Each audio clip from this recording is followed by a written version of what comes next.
Welcome to this animated video about the accounting cycle for service companies.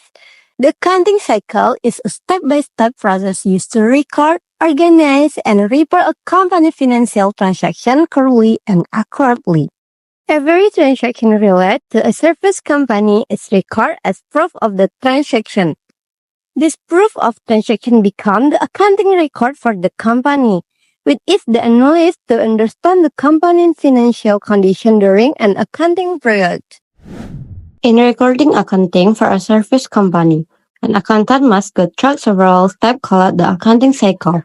The step must be done in order to produce financial information that is accurate and reliable. In the accounting cycle, there are four main steps that must be followed in a service company, namely the step of recording, summarizing, reporting, and closing. This time, we will focus on discussing the accounting recording step.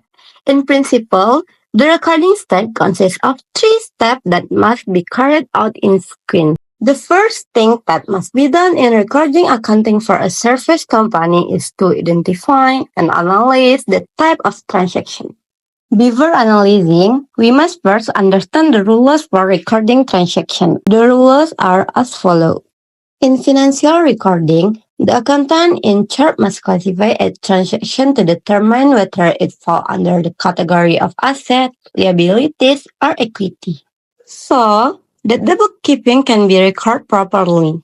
It is important to understand that only transactions that affect the financial condition of the company and have supporting evidence that can be objectively assessed, such as receipt and payment invoice, should be recorded.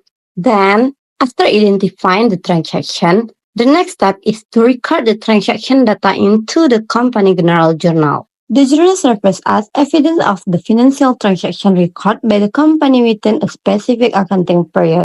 The next step in the recording process is to transfer all transaction data from the journal to the general ledger. The general ledger is the central record for all changes that occur in account as a result of financial transaction. There are four types of general ledger that you should know.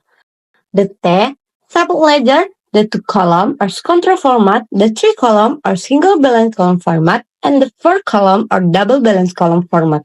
The most commonly used format is the general ledger with a double balance column. When transferring entries to the general ledger, it is also important to categorize the financial transaction data based on the type of transaction, transaction date, account number, account name, and other relevant details. This categorization must also be consistent in terms and format across all types of entries in a journal. This is important to ensure that all company transactions related to cash in the journal are recorded in one cash ledger. By doing so, the record entries can be calculated to determine the balance of each account in the general ledger, allowing for the total value of each account to be determined. That is the explanation of the recording step according to the accounting cycle of a service company.